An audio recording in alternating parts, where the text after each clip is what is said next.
అందరికీ నమస్కారం అండి. హేమ చెప్పే కథలకు స్వాగతం సుస్వాగతం.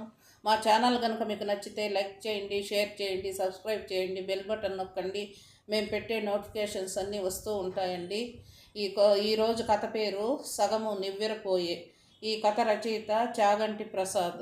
ఈ కథ ఈనాడు పుస్తకంలో ప్రచురించబడింది. ఇక కథలోకి వెళ్ళిపోదాం రండి.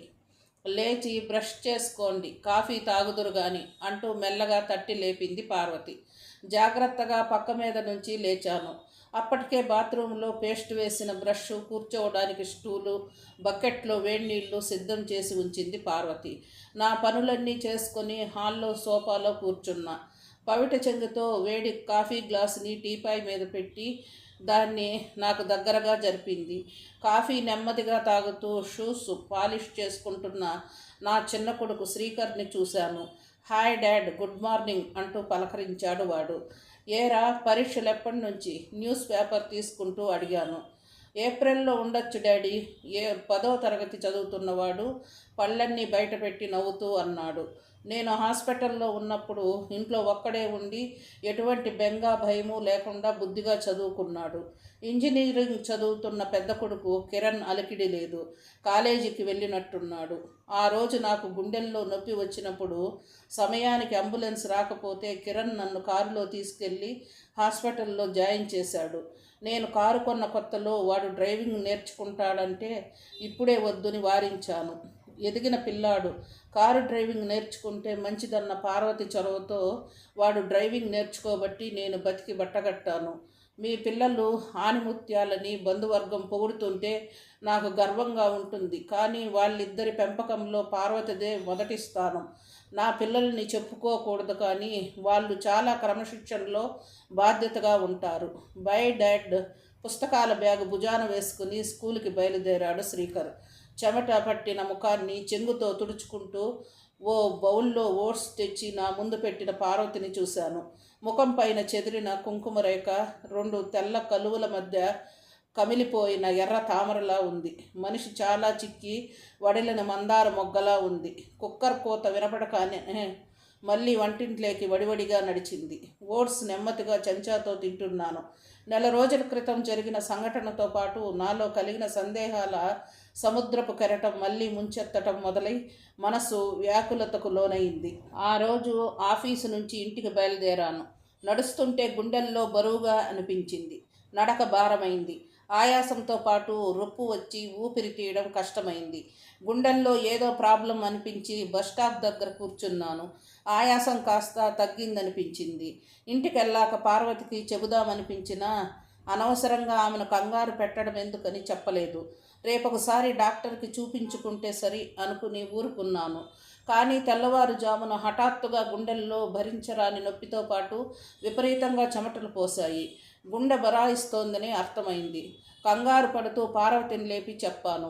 నన్ను మెల్లగా కుర్చీలో కూర్చోపెట్టి నా నాలుగు కింద ఏదో మాత్ర పెట్టి చప్పరించమంది.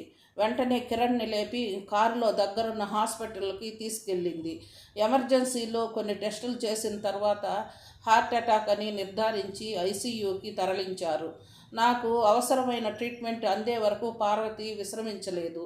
కొంతమంది ఫ్యామిలీ ఫ్రెండ్స్కి, ఆఫీసులో వాళ్ళకి ఫోన్లు చేసి జరిగింది వాళ్లకు తెలియపరిచింది. మనం జాగ్రత్త పడటం లేదు, ఉన్నది ఉన్నట్టుగా ఖర్చు పెట్టేస్తున్నాం. హఠాత్తుగా ఏదైనా అనారోగ్య సమస్య వస్తే మెడికల్ ఇన్సూరెన్స్ లేదు, కనీస సేవింగ్స్ లేదు. ఈ సిటీలో హాస్పిటల్కి వెళ్ళవలసి వస్తే అయ్యే ఖర్చులు తట్టుకునే స్థాయి మనకు లేదు అని భయపడుతూ నా ఆరోగ్యం జాగ్రత్తగా చూసుకోమని పరోక్షంగా చెప్పింది పార్వతి. మనం ఇంకా చిన్నవాళ్ళం, భయపడే రోగాలు ఏమీ రావులే అంటూ కొట్టిపారేసేవాడిని. కనీస వ్యాయామం లేని జీవనశైలి, ఒళ్ళు వంచి నా పని నేను చేసుకొని మితిమీరిన బద్ధకం వలన పొట్ట బరువు పెరిగి రక్తనాళాల్లో కొవ్వు పేరుకుపోయి గుండె బరాయించింది. ఇప్పుడు బాధపడి ప్రయోజనం ఏముంది? పరిస్థితి బైపాస్ వరకు వెళ్ళింది. సర్జరీ అయ్యాక రూమ్కి మార్చారు. మొదటి రోజున నా చెల్లెలు సుజన, పార్వతి తమ్ముడు, అతని భార్య వచ్చి వెళ్ళిపోయారు. సుజన 4 రోజులు పోయాక మళ్ళీ చూడటానికి వచ్చింది. తిరిగి వెళ్ళిపోతూ, ఆ రోజు నిన్ను చూసి అందరం ఎంత కంగారు పడ్డామోరా, మా ఎవ్వరికీ ఏడుపు ఆగలేదు. మీ బావగారు కూడా చాలా బాధపడ్డారు.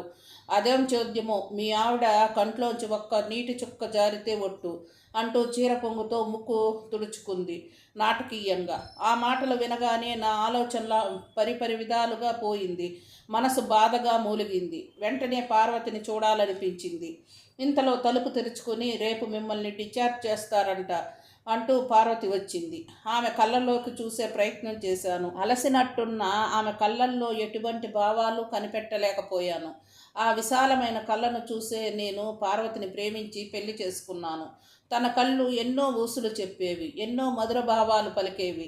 తన కళ్ళ నుండి ప్రవహించే ప్రేమ భావాల ప్రవాహంలో కొట్టుకుపోవటమే తెలుసు. కన్నీళ్లు ఎప్పుడూ చూడలేదు. కానీ ఇప్పుడున్న పరిస్థితి వేరే. నేను అంత ప్రమాదంలో ఉన్నా తన కంట నీరు రాలేదా? ఆమె కళ్ళు ఇంకిపోయాయా? అంత రాయిలాంటి మనిషిని ఎక్కడా చూడలేదు బాబు అన్న సుజన మాటలు నా చెవుల్లో రింగు రింగుమంటున్నాయి. ఎన్నెన్నో సందేహాల మబ్బులు మనసుల్లో కమ్ముకున్నాయి. ఇంతలో నాకు ఆపరేషన్ చేసిన డాక్టర్ వచ్చి చెక్ చేసి, అంతా బాగుంది శశాంక్ గారు, నెల రోజులు రెస్ట్ రాశాను, మీ ఆఫీసులో సబ్మిట్ చేసుకోండి అన్నాడు. డైటీషియన్ చేత నాకు ఎటువంటి డైట్ పెట్టాలో పార్వతికి చెప్పించాడు. ఇంతలో నర్సు వచ్చి టాబ్లెట్స్ మింగించింది. సందేహాలతో అలసిపోయిన మనసు నిద్రలోకి జారుకుంది. కిరణ్, పార్వతి ఏం పాటలు పడ్డారో నాకు తెలియనీయకుండా డిశ్చార్జ్ బిల్లు చెల్లించి మర్నాడు ఇంటికి తీసుకొచ్చారు. వాళ్ళు హాస్పిటల్ బిల్లు ఎలా చెల్లించారో అని నేను అడగలేకపోయాను. కారణం, హాస్పిటల్లో జాయిన్ అయ్యే సమయంలో ₹1 కూడా నా జోబులో లేదు. మరి పార్వతి బిల్ ఎలా కట్టిందో? మా చెల్లి ఇచ్చిందా? బావమరిది ఇచ్చాడా? ఎవరిచ్చినా మళ్ళీ తీర్చాలిగా. వాళ్ళు కూడా చిన్న జీతగాళ్లే. పిఎఫ్ లోన్ పెట్టి ఆ అప్పు తీర్చాలి. ఆలోచిస్తుంటే బుర్ర వేడెక్కుతోంది. నిస్సత్తువుగా మంచం మీద వాలిపోయాను. భోజనం చేయండి అంటూ పార్వతి దగ్గరకు వచ్చి ప్లేట్లో 2 పుల్కాలు, బీరకాయ చప్పిడి కూర పెట్టింది. అనాసక్తిగా నములుతూ తన కళ్ళల్లోకి మళ్ళీ నా సందేహాల శరాలు సంధించాను. బాధ, బెంగ, విచారము ఏదైనా కనపడుతుందేమోనని చూశాను. నిర్మలంగా ఉన్నాయి తన కళ్ళు.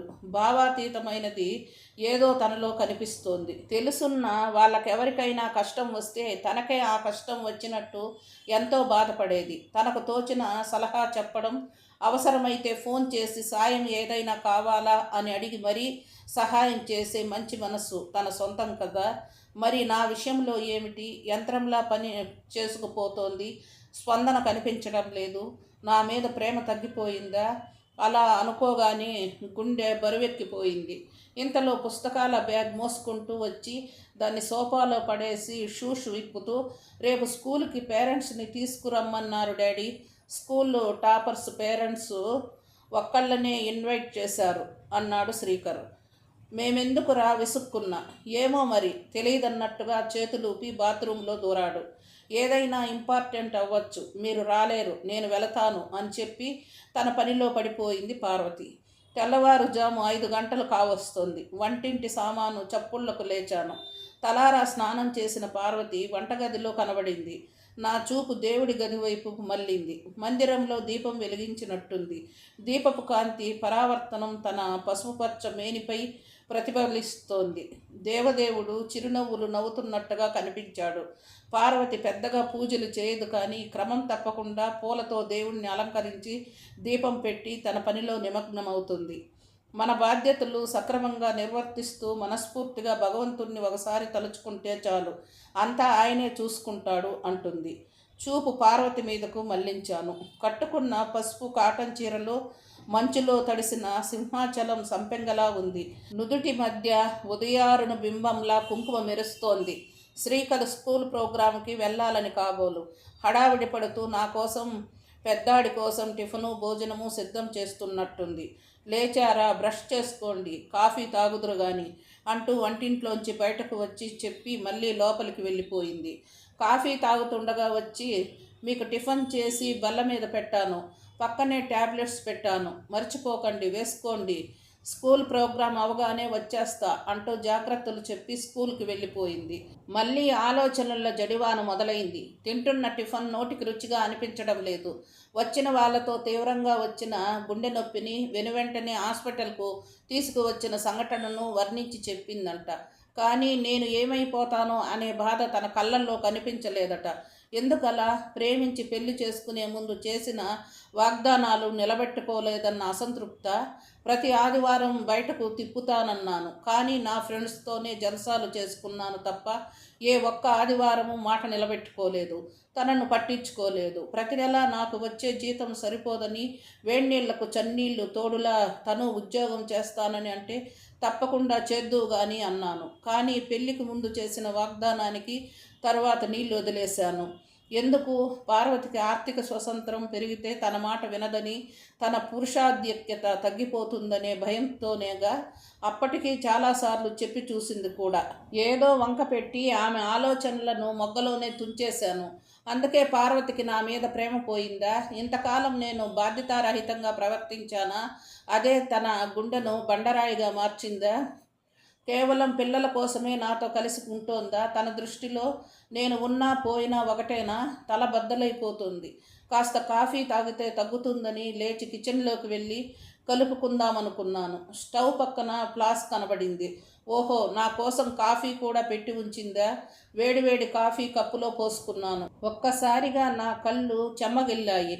నాకు ఎప్పుడు ఏం కావాలో అనుక్షణం గమనించుకునే పార్వతిలో ఉన్నది కేవలం బాధ్యత మాత్రమేనా? ప్రేమ కాదా? బయట వాన మొదలైంది. ఇంతలో కాలింగ్ బెల్ మోగింది. పార్వతి తడిసిన చీరతో లోపలికి వచ్చింది. అయ్యో, తడిసిపోయావా అంటూ లేచి తువ్వాళ్ళు తీసుకో రాబోయాను. పర్వాలేదు, మీరు లేవకండి అంటూ తనే వెళ్ళి తెచ్చుకొని తల తుడుచుకుంది. స్కూల్ వాళ్ళు ఎందుకు రమ్మన్నారు అడిగాను. టాప్ 10లో ఉన్న వాళ్లకు మళ్ళీ విడిగా క్లాసులట, ఎన్నింటికి స్కూలుకు పంపాలో లాంటి వివరాలు చెప్పారు అంటూ. అయ్యో, బాల్కనీలో బట్టలన్నీ తడిసిపోయాయే అంటూ వాటిని తీసుకువచ్చి హాల్లో ఆరబెట్టింది. హాస్పిటల్ నుంచి ఫోన్ వచ్చింది. రేపటి నుంచి మీ చేత చిన్న చిన్న ఎక్సర్సైజ్ చేయించాలట. హాస్పిటల్లోనే ఒక రిహాబిలిటేషన్ వింగ్ ఉందట, అక్కడకు తీసుకురమ్మన్నారు. బాబోయ్, చేయగలనా అంటూ భయపడుతూ గుండె తడుముకున్నాను. ఆపరేషన్ అయ్యాక కొన్ని రోజుల తర్వాత తప్పనిసరిగా సింపుల్ ఎక్సర్సైజ్ చేయటం మొదలు పెట్టాలట. 1 నెల రోజులు చేయిస్తారట. తర్వాత మీ అంతట మీరే చేసుకోవాలట.